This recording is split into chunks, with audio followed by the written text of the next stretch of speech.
오늘 에스겔 11장 전체의 말씀을 살펴보도록 하겠습니다. 에스겔 11장은 이제 에스겔의 두 번째 환상이 끝나는 내용입니다.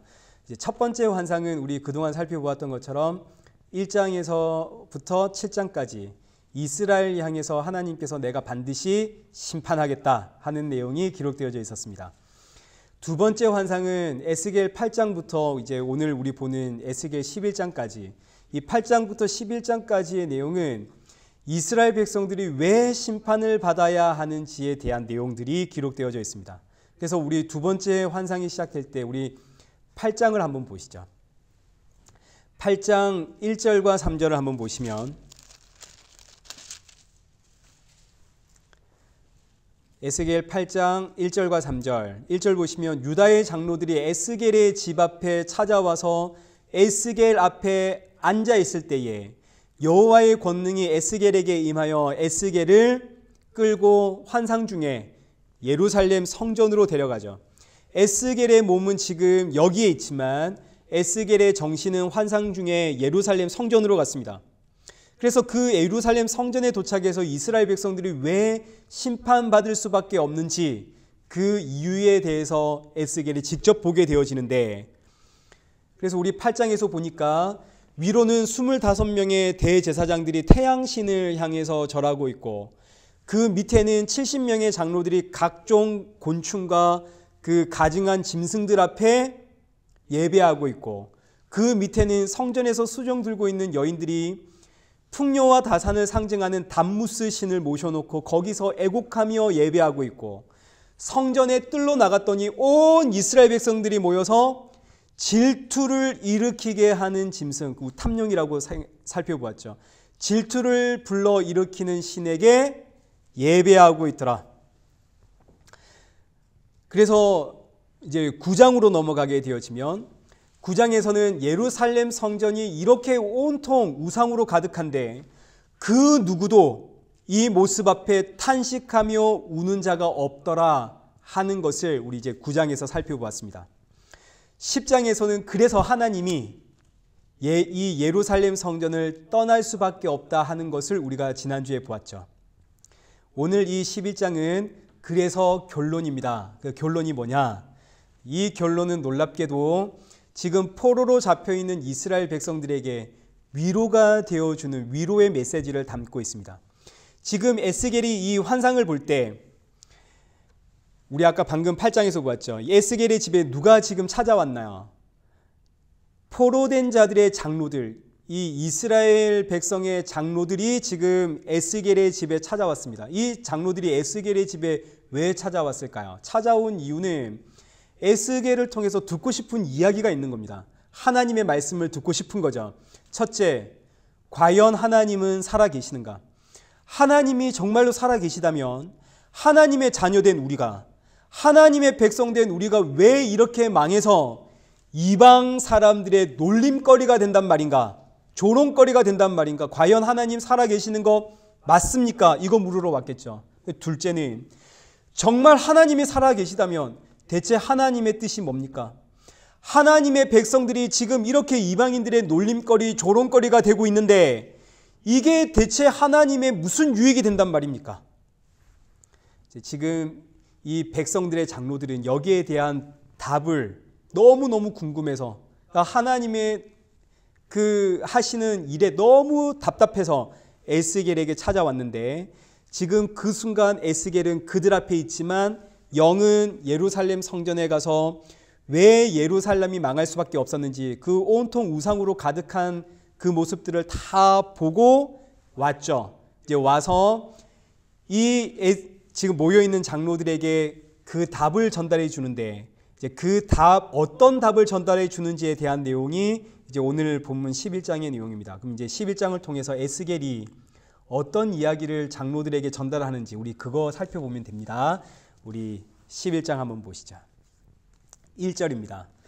그때에 주의 영이 나를 들어 올려서 여호와의 전 동문 곧 동향한 문에 이르시기로 보니 그 문에 사람이 25명이 있는데, 여기 이 성전에 있는 25명은 앞서 8장에서 살펴보았던 25명의 제사장들일 수도 있고, 또 이제 1절 계속 보시면 고관들이라고 표현도 해놨습니다. 백성들의 그 영적 지도를 하는 높은 고위 관리들, 고관들, 이 25명의 사람들이 누구냐? 이건 전혀 중요하지 않고, 중요한 것은 이들은 전부 다 백성들을 지도하고 있는 영적 지도자다 하는 것이 중요한 겁니다. 이 영적 지도자들에 대한 하나님의 평가가 있습니다. 뭐라고 하나님이 평가하는지 한번 보십시오. 2절입니다. 그들이 내게 이르되 인자야 이 사람들은 불의를 품고 이 성중에서 악한 꾀를 꾸미는 자니라. 불의를 품고 마음에 악한 꾀를 꾸미는 자들이 온 이스라엘을 가르치고 있는 영적인 지도자, 이 25명의 사람들. 지금 온 이스라엘 백성들, 예루살렘에 모여있는 지금 이 모든 백성들이 이 영적 지도자들에게 완전히 속고 있다는 뜻입니다. 뭘 속고 있는지를 알아야겠죠. 대체 뭘 속고 있을까? 3절입니다. 3절 보시죠. 그들의 말이 집 건축할 때가 가깝지 아니한 즉 이 성읍은 가마가 되고 우리는 고기가 된다 하니. 성읍은 가마가 되고 우리는 고기다. 이거 무슨 말인지 어렵죠. 이런 이야기입니다. 먼저 이 말씀, 지금은 집 건축할 때가 아니다. 지금 이 말입니다. 집은 언제 건축을 할까요? 집은 너무 오래되어서 낡아서 집이 집의 역할을 잘 하지를 못하면 그때 집을 다시 건축을 해야겠죠. 지금은 집을 건축할 때가 되지 않았다는 이야기입니다. 이 말은 지금 우리 집은 여전히 뭐하다? 튼튼하다라는 이야기겠죠. 지금 우리 집은 튼튼합니다. 그래서 지금 백성의 고관들이 이 이야기를 하는 거죠. 여러분, 우리의 집은 튼튼합니다. 지금 누가 쳐들어왔나요? 바벨론이 쳐들어와서 주변에 있는 동네가 다 망했습니다. 그런데 예루살렘의 25명의 영적인 지도자들은 지금 무슨 이야기를 하냐면 여러분, 우리의 집은, 우리의 이 성읍은, 우리의 성벽은 튼튼합니다. 여러분 걱정하지 마세요. 왜요? 여기는 빛의 성입니다. 예루살렘을 빛의 성이라고 그랬거든요. 왜 빛의 성이냐면 빛이신 하나님이 거하는 성전이 있기 때문에 여기는 빛의 성입니다. 여러분 여기는 빛의 성입니다. 여기에는 성전이 있습니다. 하나님이 여기 계십니다. 하나님이 우리와 함께 하시고 하나님이 지켜주시고 하나님이 보호하십니다. 그러니 우리는 든든합니다. 튼튼합니다. 이게 우리는 아직 집 지을 때가 되지 않았습니다 라는 이야기고, 그리고 나서 하는 말이 3절에 이 성읍은 가마가 되고, 가마라고 하는 것은 가마솥 이야기를 하는 겁니다. 여러분 가마솥 아시죠? 시골에서 국이나 밥을 지을 때 쓰는 아주 무쇠로 만들어진 튼튼한 솥이 가마솥입니다. 우리는 이 성읍은 이렇게 무쇠로 만들어진 가마솥과 같고 우리는 그 안에 담겨있는 고기와 같습니다. 자, 지금 이 말은 하나님이 우리와 함께 하시니 우리가 살고 있는 이 예루살렘 성은 가마와 같이 무쇠로 된 성읍과 같이 튼튼한 성읍이다, 이런 이야기입니다. 바벨론이 침략을 해서 여러 마을이 망했지만 영적 지도자들이 예루살렘에서 하는 소리는 여러분 우리는 걱정할 필요가 없습니다. 우리는 무쇠로 만들어진 솥입니다. 여기엔 성전이 있습니다. 하나님이 우리와 함께 하십니다. 그리고 우리는 그 안에 담겨있는 고기입니다. 여러분 솥에다가 우리가 맛있는 고기를 먹으려고 고기를 넣을 때 어떤 고기를 넣나요? 썩은 고기 넣나요? 아니면 아주 좋은 고기를 넣나요? 좋은 고기를 넣겠죠. 썩은 고기는 거기서 어떻게 할까요? 거기서 건져내겠죠. 더러운 고기가 있고 썩은 고기가 구간에 담겨 있으면, 가마 안에 담겨 있으면 그건 건져서 버릴 것 아닙니까? 지금 그 이야기를 이 고관들이 하고 있는 거죠. 우리는 좋은 고기이기 때문에 지금 여기 이 좋은 성, 빛의 성, 예루살렘에 살면서 무쇠와 같은 하나님의 보호 아래 지금 우리는 있는 것이고, 나라가 지금 동네가 망하고 바벨론으로 쫓겨간, 포로로 잡혀간 저들은 썩은 고기, 나쁜 고기, 냄새나는 고기이기 때문에 하나님이 덜어가지고 글로 던져버린 겁니다. 이렇게 지금 이야기하고 있다는 이야기입니다. 저들은 하나님께 저주받은 고기이기 때문에 하나님께서 이 무쇠로 만든 가마에서 뽑아서 절로 던진 겁니다. 여러분, 우리는 안전합니다. 하나님이 우리와 함께 여기를 보호하고 있습니다. 라고 말하고 있는 이 25명의 영적 지도자들을 향해서 성경이 지금 뭐라고 한다고요? 저들은 불의를 품고 악한 꾀를 꾸미는 자들이다. 이렇게 이야기를 하는 거죠. 자, 그런데 우리 한번 생각해 보십시오. 지금 나라가 망했습니다. 바벨론이 쳐들어와서. 부모, 형제, 자매가 바벨론에 의해서 죽었습니다. 나는 지금 이 바벨론의 포로로 잡혀갔습니다. 포로로 잡혀갈 때 이들 그냥 잡혀간 거 아니죠. 다 손과 발에 쇠고랑을 차서 끌려갔습니다.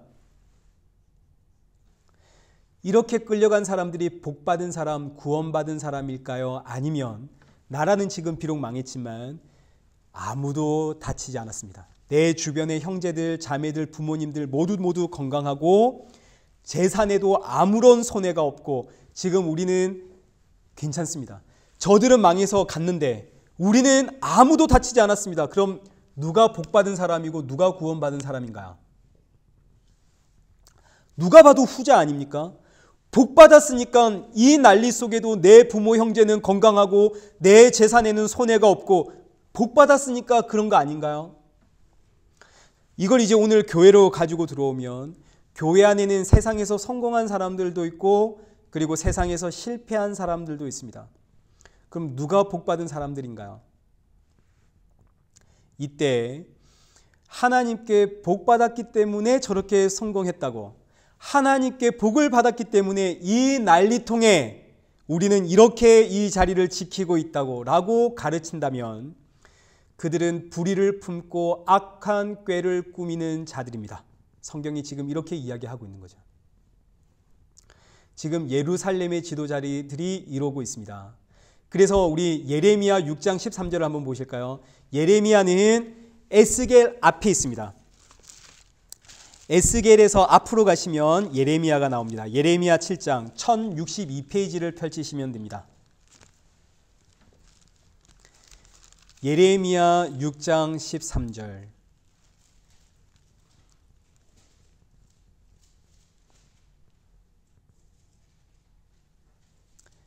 예레미야와 에스겔은 같은 시대 사람인데 예레미야가 먼저 앞선 선지자고 그 다음이 에스겔입니다. 한 세대 차이가 납니다. 같이 이 이스라엘이 망해가는 것을 함께 보았던 선지자입니다. 예레미야 6장 13절. 6장 13절 보시면 그들이 가장 작은 자로부터 큰 자까지 다 탐욕을 부리며 선지자로부터 제사장까지 다 거짓을 행함이라. 그들이 내 백성의 상처를 가볍게 여기면서 말하기를 평강하다 평강하다 하나 평강이 없도다. 지금 바벨론 침략으로 인해서 수많은 가정이 깨지고 무너지고 찢어지고 형제 자매 이웃이 죽고 포로로 잡혀가고 이 끔찍한 상처 속에서 예루살렘의 지도자들이 하는 말이 14절 한번 보시죠. 14절. 내 백성. 하나님께서 누가 내 백성이라 그러나요? 깨지고 무너지고 찢어지고 포로로 잡혀간 그들을 향해서 내 백성이라고 하나님이 이야기하시죠.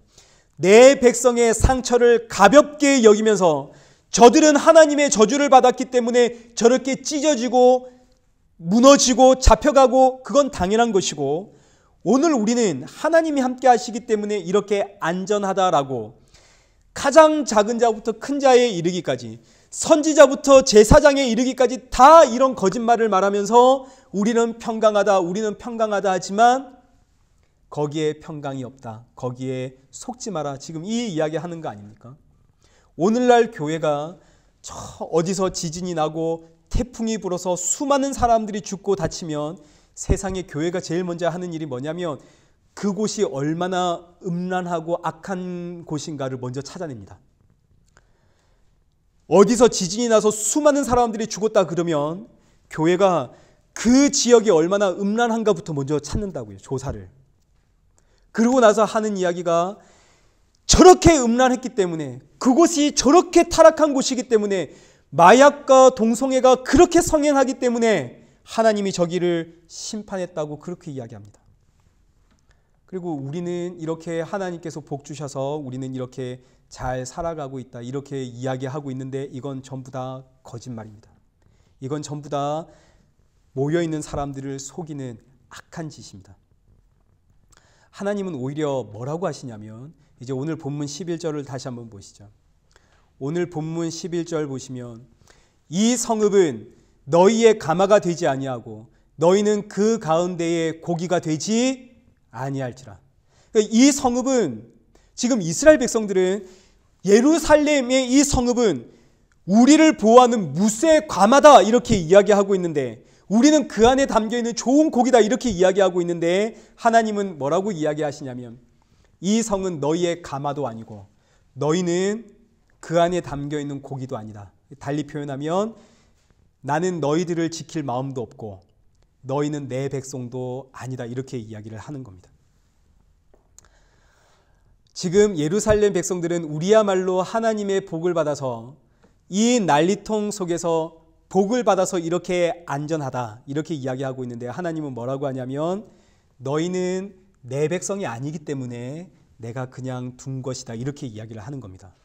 그래서 7절 한번 보시죠. 7절, 그러므로 주 여호와께서 이같이 말씀하시니라. 이 성읍 중에서 너희가 죽인 시체는 그 고기요, 이 성읍은 그 가마인데 너희는 그 가운데서 끌려 나오리라. 나 주 여호와가 말하노라. 너희가 칼을 두려워하니 내가 칼로 너희에게 이르게 하고. 자, 그러니까 너희는 내 백성이 아니기 때문에 내가 나의 가마에서 너희를 빼내서 너희가 두려워하는 칼로 내가 너희를 치겠다, 이 이야기를 하시는 겁니다. 이스라엘 백성들의 생각과 이스라엘 백성들의 믿음과는 정반대되는 이야기를 하나님이 하시는 거죠. 이 이야기를 하실 때에 13절 보시면, 이 이야기를 하실 때에 하나님께서 분하야의 아들 블라다를 죽이십니다. 그러자 에스겔이 깜짝 놀라서 엎드려서 큰 소리로 부르짖어 오라 주 여호와여, 이스라엘의 남은 자를 다 멸절하고자 하시나이까. 지금 하나님께서 예루살렘의 남은 자들을, 예루살렘의 지금 남은 자들, 지금 나머지는 전부 어떻게 됐나요? 나머지는 지금 전부 포로로 잡혀갔습니다. 바벨론에. 나머지는 전부 다 죽고 망하고 거리에 나앉았습니다. 예루살렘만 남았습니다. 그들 누가 봐도 복받은 자들 아닙니까? 그런데 하나님께서는 이 예루살렘의 남은 자들 중에는 내 백성이 없다 이러면서 그들은 다 멸망할 자들이다 이러니까 에스겔이 놀란 겁니다. 하나님, 그럼 대체 누가 하나님의 백성들입니까? 우리는 심판받아 포로가 됐고 나머지는 지금 예루살렘 성에 있는데 저들도 하나님의 백성이 아니라면 대체 누가 하나님의 백성입니까? 에스겔이 지금 놀라가지고 이야기를 하는 거죠. 그런데 여러분, 아까 우리 예레미야서에서 잠깐 보았듯이 누가 하나님의 백성인가요? 하나님이 누가 내 백성이라 하던가요? 하나님께서 재난 가운데 죽은 자들, 찢어지고 무너진 자들, 그리고 포로로 잡혀간 자들이 내 백성이다. 하나님 지금 이러고 있거든요. 오늘 본문도 6절 한번 보십시오. 6절, 너희가 이 성읍에서 많이 죽여 그 거리를 시체로 채웠도다. 그러나 주 여호와께서 이같이 말씀하셨느니라. 이 성읍 중에서 너희가 죽인 시체는 뭐라고요? 그 고기요. 그 고기가 어떤 고기인가요? 좋은 고기. 너희가 죽인 시체는 좋은 고기요. 이 성읍은 가마인데 너희는 좋은 고기가 아니기 때문에 내가 거기서 끌고 나오겠다. 지금 이렇게 이야기하시죠. 그러니까 지금 이 성읍 예루살렘은, 이 가나안 땅은 하나님의 나라입니다. 하나님의 성읍입니다. 그런데 이 가마 속의 고기는 너희가 아니라 너희가 죽인 시체. 지금 이스라엘 백성들이 언제 사람을 죽였나요? 이스라엘 백성들은 사람 죽인 적 없죠. 그런데 이들은 지금 말로 죽였습니다. 지금 바벨론에 의해서 찢기고 무너지고 상처를 입고 거리에 나앉았고 포로로 잡혀간 그 부모 형제를 잃은 그 자들을 향해서 이 예루살렘은, 저들은 저주받아 마땅해서 너무너무 음란하기 때문에, 너무너무 악했기 때문에 그래서 그들은 죽은 것이다 라고 말로 죽였죠. 너희가 너희의 말로 쳐 죽인 저들이야말로 내 백성이고, 그러면서 이제 계속 이어지는 말씀이 15절. 인자야, 예루살렘 주민이 내 형제 곧 내 형제와 친척과 온 이스라엘 족속을 향하여 이르기를 너희는 여호와에게서 멀리 떠나라. 이 땅은 우리에게 주어 기업이 되게 하신 것이다. 여러분 이제 이해되시죠? 이게 오늘 본문의 이야기입니다. 전체의 이야기입니다. 이해가 되지 않습니까? 예루살렘에 모여있는 주민들이 하는 이야기가 지금 바벨론에 의해서 찢어지고 상하고 부모 형제 자매를 잃어버리고 포로로 쫓겨가고 거리에 나앉고 이런 이들을 향해서 야 너희들 이 땅에서 나가라. 너희들은 하나님의 심판받는 게 마땅한 족속이다. 너희들이 너무 악해서 음란해서 하나님께 심판받았으니 너희들 이 땅에서 다 나가라. 하나님께서 이 땅을 우리에게 주시려고 너희들을 이렇게 친 것이다. 다 나가라. 지금 그 이야기를 했다는 이야기입니다. 이 15절의 이야기입니다. 너희는 빨리 이 땅에서 빨리 나가라.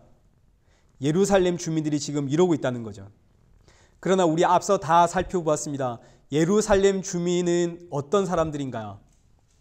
이들이야말로 누구보다 우상 숭배하는 자들이었죠. 예루살렘에 모여있는 사람들은 그 누구도 하나님의 백성이 아닙니다. 우리 다 살펴보았죠. 성전 제일 꼭대기에 있는 25명의 제사장들부터 뜰에 모이는 모든 예루살렘 백성들은 다 뭐하고 있나요? 우상 숭배. 그 누구도 그 모습 앞에 탄식하며 우는 자가 있나요? 없나요? 한 사람도 없죠. 그래서 이제 이어지는 16절 한번 보십시오. 16절. 그런즉 너는 말하기를 주 여호와의 말씀에 내가 비록 그들을 멀리 이방인 가운데로 쫓아내어 여러 나라에 흩었으나 그들이 도달한 나라들에게서 내가 잠깐 그들의 뭐가 되리라? 성소가 되리라. 그러니까 지금 하나님은 뭐라고 하시냐면 이스라엘 백성들 예루살렘 성읍의 사람들은 너희들 빨리 나가라. 하나님이 우리에게 이 성읍 주려고 너희를 치신 거다. 빨리 나가라. 쫓겨난 이스라엘 백성들, 포로로 잡혀간 이스라엘 백성들, 그들을 향해서 하나님이 뭐라고 하시냐면 너희야말로 내 백성이다. 내가 너희들을 따라가서 거기서 너희들의 성소가 되겠다. 지금 이 이야기를 하는 겁니다. 계속 보실까요? 17절. 너는 또 말하기를 주 여호와의 말씀에 내가 너희를 만민 가운데에서 모으며 너희를 흩은 여러 나라 가운데에서 모아내고 이스라엘 땅을 너희에게 주리라 하셨다라. 그래서 이 말씀을 전부 다 전체를 정리하면 지금 이스라엘은 온통 우상의 나라가 되고 말았습니다. 우상으로 가득합니다. 세상보다 더 세상 같은 나라가 이스라엘이 되고 말았습니다. 그래서 우상으로 세상으로 가득한 이 나라에서 하나님이 자기 백성들을 지금 빼내시는 이야기입니다. 그래서 이 바벨론 시대를, 바벨론 포로 시대를 두 번째 출애굽이라고 역사가들이 이야기를 하죠. 두 번째 출애굽. 많은 분들이 이 두 번째 출애굽을 어떤 의미에서 두 번째 출애굽이라고 하냐면 바벨론 포로로 잡혀간 이들이 이스라엘, 가나안 이스라엘로 다시 돌아오는 것이 두 번째 출애굽이다. 이렇게 많은 분들이 이야기하는데 그렇지가 않습니다. 우상 숭배의 나라가 되어버린 이 이스라엘에서 바벨론을 통해 하나님이 자기 백성들을 건져내심, 이게 두 번째 출애굽입니다. 하나님께서 세상보다 더 세상 같아진 이 이스라엘에서 자기 백성을 건져내 바벨론이라는 나라에 심어 놓으심이 두 번째 출애굽 사건입니다. 자, 그래서 요한계시록 18장 2절 이거 한번 찾아볼까요? 찾아보지 말까요? 찾아볼까요? 네, 찾아보겠습니다. 요한계시록 18장 2절.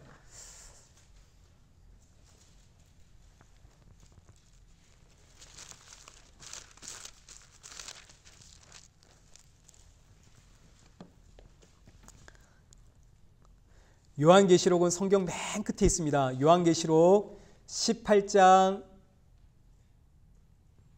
2절. 2절 한번 보시죠. 힘찬 음성으로 외쳐 이르되 무너졌도다 무너졌도다 큰 성 바벨론이여 귀신의 초서와 각종 더러운 영이 모이는 곳과 각종 더럽고 가증한 새들이 모이는 곳이 되었도다. 지금 여기 보니까 이게 전부 어디의 이야기인가요? 이게 아까 우리 8장에 기록되어 있는 예루살렘의 이야기죠. 예루살렘의 각종 곤충과 가증한 짐승을 예루살렘 성전에서 섬기고 있지 않습니까? 예루살렘 성전이 뭐가 되었나요? 바벨론이 되었다는 이야기 아닙니까? 그래서 4절에 또 내가 들으니 하늘로부터 다른 음성이 나서 이르되 내 백성아 거기서 나와 그의 죄에 참여하지 말고 그가 받을 재앙들을 받지 마라. 내 백성아 바벨론에서 나와라 나와라. 이게 제2의 출애굽 사건입니다. 내 백성아 거기서 나와라. 그런데 지금 이 이스라엘에 살고 있는 하나님의 백성들이 거기서 나올 생각이 있나요 없나요? 아무도 없습니다. 우리는 여기가 좋사오니. 아무도 없죠. 그래서 하나님께서 바벨론이라고 하는 도구를 이용해서 하나님의 백성들을 강제로 거기서 빼내오시는 이야기입니다. 이게 바벨론 침략의 그 의미죠. 나는 여기가 너무너무 좋은데, 여기서 이렇게 살고 싶은데 하나님께서 강제로 거기서 빼내오시니까 나는 이게 나에게 뭔가요? 고난이 되어지고 환난이 되어지고 이게 나에게 고통입니다. 근데 사실 하나님의 입장에서는 이게 뭔가요? 날 향한 하나님의 사랑이 되죠. 너 거기서 바벨론과 함께 망하지 말고 이리 나와 구원을 받아라. 이거 아닙니까? 그래서 다시 오늘 본문 5절. 자, 다시 오늘 본문 5절을 보시면 11장 5절. 하나님께서 말씀하시죠. 너희 마음에서 일어나는 것을 내가 다 아노라. 하나님이 우리의 마음을 다 아십니다. 우리가 얼마나 세상 사랑하는지 하나님 다 아십니다. 우리가 얼마나 돈 사랑하고 있는지 하나님 다 아십니다. 요즘 저희 집 옆에 그 집사님 한 분이 사셔서 저랑 교제를 많이 하는데, 이제 그분이 의사입니다. 의사인데 죽어가는 사람을 너무 많이 본대요. 오늘 이야기를 잠시 했는데, 죽어가는 그 긴박한 사람들, 그들의 가족들 이야기를 다 이렇게 본인이 가까이서 직접 다 보는데, 거기서 일어나는 모든 일들이 다 돈이랍니다. 돈. 결국은 돈입니다. 돈을 얼마나 사랑하는지. 근데 이렇게 말하고 있는 저도 돈 얼마나 사랑하는지. 저희 가족들도 돈 엄청 사랑하고요. 엉망진창입니다. 여러분 그렇게 웃으시면 안 되죠. 다 똑같은데. 세상 너무 사랑하고 있기 때문에 우리는 여기서 나올 수 있나요? 못 나오나요? 못 나오죠. 하나님 우리 마음을 너무너무 잘 아십니다. 좋게 말해서는 우리는 이 세상에서 나올 수가 없습니다. 어떤 분은 세상 사는 게 너무 괴로워서 저 빨리 천국 가고 싶어요. 천국 가고 싶은 이유도 뭐 때문에 가고 싶다고요? 이 땅 사는 게 너무 괴로워서. 이 말은 내가 나를 너무 사랑한다는 이야기죠. 천국은 그렇게 해서는 못 갑니다. 천국은 누구만 사랑하는 곳인가요? 예수님만 사랑하는 곳이 천국이죠. 예수님만 사랑하는 나라가 천국입니다. 근데 나는 천국 가고 싶어도 뭐 때문에 간다고요? 이 세상 너무 괴로워서 빨리 천국 가고 싶어요. 그래서 지금 못 가는 겁니다. 천국을. 그래서 못 가죠. 그래서 하나님이 어떻게 하시나요? 내 입에서 예수님 사랑합니다. 그 고백 나올 때까지 고난과 환난을 주셔서 내 눈에 누구 보게 하신다고요? 예수 보게 하신 이후에 천국으로 데려가는 겁니다. 그 이야기가 오늘 본문의 18절입니다. 18절 보시죠. 18절. 그들이 그리로 가서 어디로 갔나요? 바벨론으로 갔죠. 바벨론 포로가 되어서 그 고난과 환난을 받아서 그 가운데의 모든 미운 물건과 모든 가증한 것을 제거하여 버릴지라. 그러니까 바벨론 포로로 끌려가서 고난과 환난을 받으니까 그들이 뭘 제거하게 되나요? 그들 안에 있는 가증한 것들을 제거하게 되죠. 그리고 나서 보시죠. 이제 19절. 내가 그들에게 한 마음을 두고 그 속에 새 영을 주며 그 몸에서 돌 같은 마음을 제거하고 살처럼 부드러운 마음을 주겠다. 그러니까 보십시오. 고난과 환난을 통해서, 바벨론 포로를 통해서, 강제로 뽑아냄을 통해서 네 안에 그 가증한 우상을 내가 제거하겠고, 너 안에 부드러운 마음, 돌과 같이 그 완악한 마음 내가 무너뜨리고 새 영을 내가 너 안에 넣어주겠다.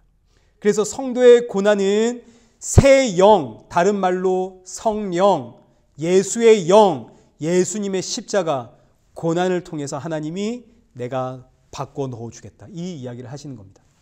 그래서 성도는 고난을 통해서 반드시 예수님이 보이고, 성도가 아니면 고난을 통해서 원망이 나오고, 성도는 고난을 통해서 원망이 나오다가 예수 그리스도가 보이고, 그 결과 돌처럼 완악한 내 마음이 무너져 내리고 부드러운 마음이 변하는 거죠. 그래서 20절, 너는 내 백성이 되고 나는 너의 하나님이 되리라. 이것이 하나님의 최종 목표입니다. 너는 내 백성, 나는 너의 하나님. 이걸 위해 내가 고난을 주므로 예수 그리스도를 믿게 하겠다. 자, 이 환상을 보고 에스겔의 정신이 이제 돌아옵니다. 지금 에스겔의 눈앞에는 포로로 잡혀온 이스라엘 백성들의 장로들이 앉아 있습니다. 그 장로들이 지금 에스겔 앞에서 대체 하나님은 정말 살아계시는 거 맞습니까? 하나님이 살아계시다면 대체 이 고난이 뭡니까? 하나님의 뜻은 대체 무엇입니까? 우리가 왜 망해야 됩니까? 우리가 망함으로써 하나님이 받으시는 유익이 대체 뭡니까? 라고 질문하고 있는데, 이 질문 앞에 에스겔이 이제 뭐 이야기하겠습니까? 오늘 본문 25절 보시죠. 마지막 절. 내가 사로잡힌 자에게 여호와께서 내게 보이신 모든 일을 말하니라. 여호와께서 내게 뭘 보이셨나요? 여러분, 포로로 잡혀온 곳이 복입니다. 여러분, 우리의 고난, 이렇게 고난 받음이 은혜입니다. 이거 이야기하는 겁니다. 그래서 우리 방금도 찬송가 불렀죠. 438장에 높은 산이 거친 들이 초막이나 궁궐이나 내 주 예수 모신 곳이 그 어디나 하늘나라. 이거 아닙니까? 에스겔이 이 이야기를 그들에게 전달하죠. 그리고 오늘 고난 중에 계시는 여러분들께 이 메시지 전달합니다. 말씀을 맺겠습니다. 예수님의 변화산 사건 아시죠? 우리 이것만 찾아보십시다. 누가복음 9장입니다.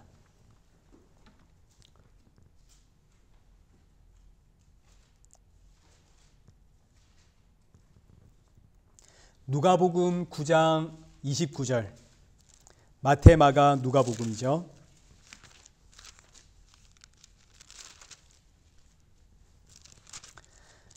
누가복음 9장 28절 이하의 말씀을 이렇게 쭉 보시면 이건 이제 예수님의 변화산 사건입니다. 그 29절 28절에 예수님께서 베드로와 요한과 야고보를 데리고 변화산에 올라가서 기도하실 때 보니까 문득 두 사람이 나타나 예수님과 이야기하시는데, 한 사람은 모세고 한 사람은 엘리야고, 이 영광 중에 모세와 엘리야와 예수님께서 무슨 이야기를 하나요? 보시죠. 무슨 이야기 하나요? 31절에 별세하실 것을 말하죠. 예루살렘에서 별세할 것을 말하더라. 여러분, 별세라고 하는 말이 우리말로는 무슨 뜻인가요? 죽음이라는 뜻이죠. 별세, 죽음. 그런데 한자로 별세라고 하는 말은 헤어질 별, 떠날 새, 세상 새, 세상과 헤어지다, 이런 뜻입니다. 세상과 헤어지다, 별세, 세상과 헤어지다. 그리고 히브리어와 헬라어로 별세라고 하는 이 단어는 엑소더스입니다. 출애굽. 우리의 말하는 그냥 죽음과는 의미가 다르죠. 한자가 잘 표현을 했습니다. 별세, 세상에서 헤어지다, 출애굽이다. 그래서 별세, 예수님과 별세를 이야기하더라. 이 말은 예수님의 죽음만 이야기하는 것이 아니라 우상으로 가득 찬 이 예루살렘이 아까 우리 요한계시록에 보니까 바벨론 아닙니까? 바벨론. 이 세상, 이 바벨론에서 어떻게 내 백성을 출세상시킬까? 이걸 이야기했다는 이야기입니다. 그 결론이 뭔가요? 어떻게 내 백성을 출세상할까? 결론이 뭔가요? 십자가. 그래서 예수님의 십자가는 출세상, 세상과 헤어짐, 세상에서 빼냄. 그래서 예수님께서 내가 높이 달리면, 내가 십자가에 달리면 너희를 나 있는 곳으로 끌어오겠다. 예수님 지금 저 십자가에서 오늘 저와 여러분을 끌어당기고 계시는 거 아닙니까? 끌어당기시는데 나는 어디가 좋나요? 세상이 좋죠. 왜? 나는 흙이거든요. 우리는 아담 아닙니까? 흙이니까 우리는 이 흙에 딱 달라붙어 있고 싶지, 나오고 싶지 않습니다. 하나님이 우리를 끌어당기시고 안 뽑히니까 때리시고 자르시니 이게 다 뭔가요? 고난이요, 환난이요, 고통입니다. 그래서 성도의 삶에는 반드시 고난이 있습니다. 고난이 없을 수가 없죠. 근데 이 고난이 뭐라고요? 하나님의 사랑이요, 성도의 복입니다. 우리 진짜 마지막으로 이것만 찾으십시다. 고린도후서 1장 8절. 제가 성경 많이 찾는다고 이래 안 하셔도 됩니다. 제가 평소 수요 예배 되게 일찍 마치는 거 아시죠? 오늘만 긴 겁니다. 고린도후서 1장 8절.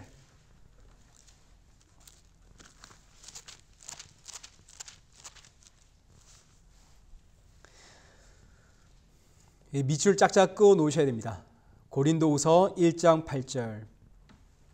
형제들아, 우리가 아시아에서 당한 환난을 너희가 모르기를 원하지 아니하노니 힘에 겹도록 심한 고난을 당하여 뭐까지 끊어지고 살 소망까지 끊어지고 우리는 우리 자신이 뭐를 받았다고요? 사형 선고를. 이는 우리로 자기를 의지하지 말고 오직 죽은 자를 다시 살리시는 하나님만 의지하게 하심이라. 사도 바울이 복음을 전하는데 고난을 받습니다. 그 고난이 얼마나 심한지 살 소망까지 끊어지는 사형 선고받은 것처럼 고난을 받습니다. 근데 그 이유가 뭐라고요? 너 의지하며 살지 말고 죽은 자를 다시 살리시는 하나님 누구신가요? 예수 그리스도. 예수만 의지하며 살아라고. 성도에게 고난은 뭡니까? 복입니다. 고난 없는 성도는 성도가 아닙니다. 저도 지금 여러분 보시기에 이렇게 제가 말짱하게 보이지만 얼마나 고난이 많은지 여러분 말도 못합니다. 여러분 지금 이렇게 웃지만 사람들마다 각자 자기 고통, 고난이 제일 크거든요. 여러분이 보실 때 제 고난은 고난도 아니다 생각할지 몰라도 저는 어마어마합니다. 말도 못합니다. 근데 저는 정말로 저의 이 고난이 저의 복인 줄 압니다. 저의 이 고난이 저의 복입니다. 고난이 있기에 제가 정말로 예수님과 그 십자가가 저에게 얼마나 값진 은혜요 사랑인지 저 정말로 압니다. 이 은혜가 저와 여러분에게도 임하길 축원합니다.